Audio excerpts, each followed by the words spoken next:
Now, this is a very important screen. This is where we generate our revenue, the different packages. And what we're trying to do, and what a lot of online products are trying to do, is encourage their paying members to subscribe to the 12-month package, or the most valuable one. And we use a lot of subtle cues, so you may notice green instead of red. The little moshling on the left is sticking his tongue out.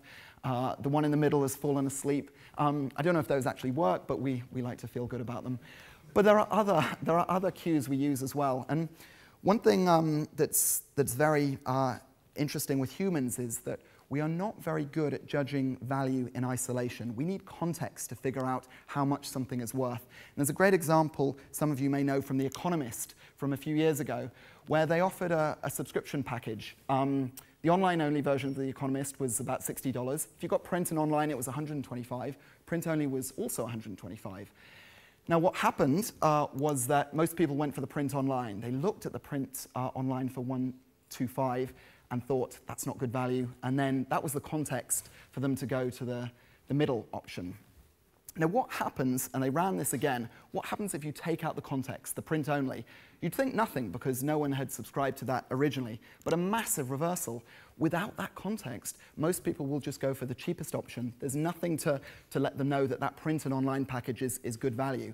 And so we spend a lot of time thinking about things like this. And when you have an online product, you can do a lot of A/B testing and experiment on how to generate better revenue from the paying side of the business. So the example we used, when we launched Moshi, the 3 packages that we had were roughly equally spread. 6 months was roughly 6 times 1 month, 12 was roughly 12 times.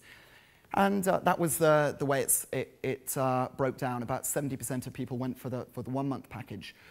Then we condensed 6 and 12 together, and what we wanted to happen was people would look at the 6 month, mums would look at the 6 month and realize that was just a bit too expensive compared to 12 month. They were very close together. And we saw a huge jump. Most parents then went for the 12-month package because it looked much better value in connection to the 6. And I could talk about this hours and hours, and it's an extremely important part of running an online gaming business, but I won't bore you with any more.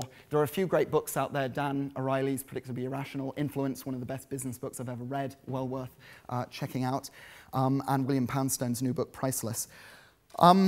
So this was an important point, as I say. So we started to generate revenue when we were underway, and all was looking good.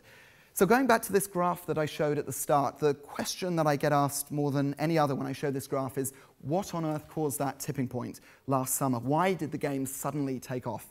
And I think there are 2 reasons we cite. The first is that we realized, we made a key discovery, that kids loved chatting to their friends and communicating and showing off online just as much as parents do. And if we could build safe social tools and a safe community that allowed them to do that, we'd have a chance of building something as big in the kid space as Facebook is in the grown-up space.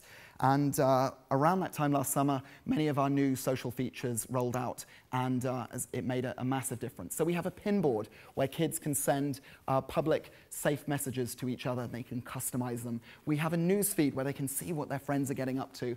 And that was a huge kind of turning point when Facebook launched that a couple of years ago, and we're adding new functionality to that all the time.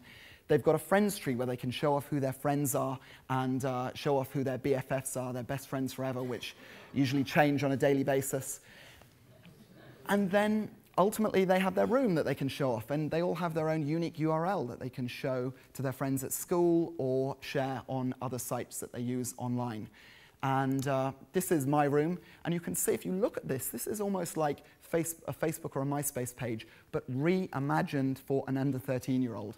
So we obviously don't allow photographs, we don't allow personally identifiable information, but we have a lot of elements that are important to kids. They can show off how many moshlings they've collected, they can see what their rating is for their room, or how many visitors they've had, or how many messages they've received, and how well they've been looking after their monster. And as I say, these elements have all worked very well for kids. I just want to show one other example on the social side of things. This was a very simple hack we did. We were different to Club Penguin and a lot of other sites. We don't allow users to wander around our world at the same time. And that's obviously very popular for kids. They want to chat and meet up with their friends at specific times. So when you'd leave your house and wander around the streets of Moshi, it felt very lonely. Your monster was there all on its own. So the hack we came up with was just having monsters. If you'd logged in recently, your monster would be wandering up and down the street. You wouldn't be controlling it, but it would feel like there are other monsters there. And this took about half a day to build, but it caused an enormous immediate impact on the friend requests within the world. In April, when we put that live, it jumped about tenfold, I think it was. And then friend requests are obviously important because that encourages more communication between users and more engagement in the world, and children stay longer and have more fun. So that's just one of many, many examples where just testing and tinkering and discovering that often the simplest things have the biggest impact. So the second reason why we hit that tipping point on the graph was marketing. Up until that point, the game had grown via word of mouth, and we're very proud of that, and about 70% of our traffic still comes organically. And what the mistake that a lot of online games and a lot of online products make is that they start their marketing too early. In the early days, you've got to be obsessing over your product. Every penny, every cycle of your thinking needs to go into tweaking and iterating and polishing that product. Only once you get to the hook point, and once it starts to take off and users are sharing it with other people, only then should you consider marketing. Marketing is like the accelerant you put on the fire once it's already blazing. So here's an example. Our head of marketing came on board, and he didn't want to do any marketing until we tweaked and tightened up various areas of the site. This was our old version of the homepage, and we made a few subtle changes. So we added a kind of social element on the front that refreshes, showing you new users that have just signed up. We tweaked the messaging a little bit. We made the Adopt Now button a bit more shiny. Very, very simple stuff. And we saw a big jump in our conversion of children that arrived at the site and ended up signing up for a monster. So when you're spending thousands or tens of thousands of dollars a day on online advertising, that makes a massive difference to your bottom line. This was, again, kind of showing, really opening our kimono here. This is last year, the different marketing channels that we use. So the big blue one is our organic, viral channel, and the other elements stacked on top of that are the different marketing channels we've used. We love experimenting with lots of different types of marketing. So we make lots of little bets, and if something works, then we load up on it. There's only 2 channels that haven't worked for us so far. One is radio. Not quite sure why that doesn't work, but it hasn't for us. Secondly, we tried to advertise directly to parents in broadsheet magazines, and that didn't work either. Everything else we've tried has had positive ROI. The 2 biggest channels for us are TV, which was a huge surprise for me, and secondly, online advertising, Google, and I'm going to talk about that in a second. But TV was a real surprise. So we brought on board a head of marketing last year, and the first thing he did when he came on board was he sat me down and said, apart from tightening up the site and sort of getting it ready before we turned on the marketing hose, he said, let's try some TV. And I was horrified. TV, I just assume, is incredibly expensive, very wasteful, you can't track it, it's all about brand building, it's something huge companies do. And he said, no, let's give it a go, trust me. And we spent £10,000 on a weekend advertising campaign on Nickelodeon and a bunch of kids' channels, and it brought in £60,000 in revenue that weekend. So I was absolutely sold. And thought that's definitely worth doing. And now we run TV in 15 different countries around the world. Even in non-English speaking territories with English ads, TV produces positive ROI for us. It's quite staggering. And so, as I say, that worked very well. What we do and what is very important is we use a unique URL when we run TV campaigns in different territories, so we can track the users that have seen that ad and then come through and play the game. And users that come through after seeing a TV ad are twice as likely to become a subscriber. And we think that has something to do with watching TV with their parents and the parents feeling more comfortable about the brand than if it's just their kids coming to them and saying, can I have £5 for this random site that they might not have heard of. So as I say, TV worked very well. I'd strongly suggest any of you to give it a go and experiment with it. And you can see the immediate impact, again, another of our secret slides, but that spike in May 2009 was when we ran our first TV campaign. Immediate hit, and then afterwards the smaller spikes are our subsequent campaigns. And then last Christmas we were adding about 150,000 new signups a day with our Christmas TV campaign. So worked very, very well.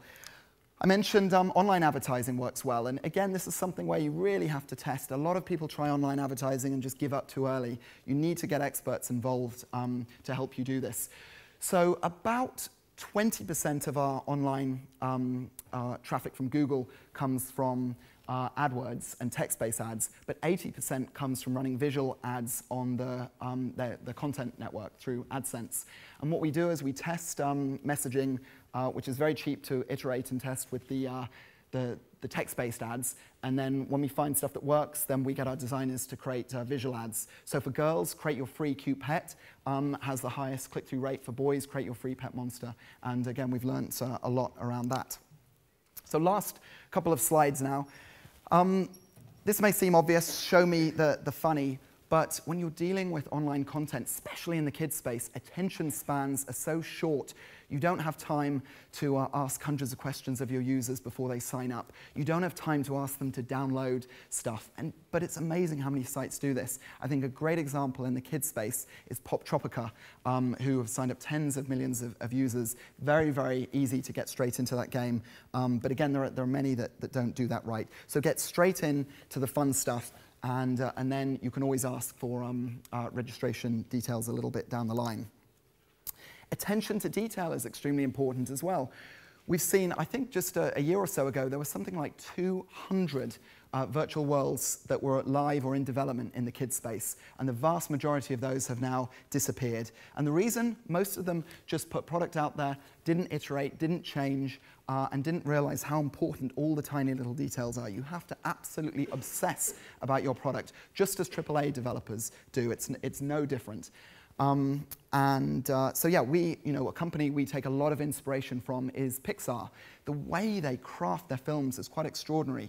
I think Toy Story 3 took 3 years. There's a great article in the current issue of Wired that talks about that process and how if it's not working and the story doesn't click, they throw it out and they start again. And the bar is being raised all the time in the online gaming space, and you have to think like that as well. Final slide now is to think big. This is a sketch on a napkin I did on a plane a little while ago. And I want Moshi Monsters to be more than just an online game. I think Ian mentioned it in the panel before.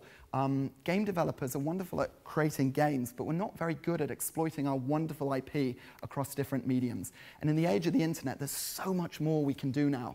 I'd urge all of you to go to the licensing show in Las Vegas or the European version coming up in October and just wander around and realize how many products there are and how many opportunities there are to take your IP and apply it into other mediums. And I don't mean by just slapping logos or characters onto cereal boxes or bedspreads, but finding ways of bringing your universe to life outside of the game space. So, for example, with Moshi, we're doing a music album, but the tracks, some of the tracks will be available in the game, and we'll get the kids to vote on which tracks appear on the album. On our trading cards, there'll be unique codes that they'll be able to type in and get extra items within the game. We're doing a book deal with Penguin coming out in October, where they can learn more about Moshlings, and again, there'll be unique codes. And working on a whole host of other areas. Video games is an important one. We haven't signed that category, so if anyone wants to chat afterwards, I'm all ears. So as I say, there's a lot of opportunity, and I think as game developers, we need to think big. This is a very, very exciting time. Online gaming, social gaming, we're still in the early days. The Pac-Man and the Donkey Kong era. We don't quite know what's going to work. I don't believe that Farmville is the pinnacle of what we can do as game developers. There's going to be so much more exciting stuff coming out, and we're certainly working on that, and I hope many of you are as well. So thank you very much for listening. That was Moshi Monsters.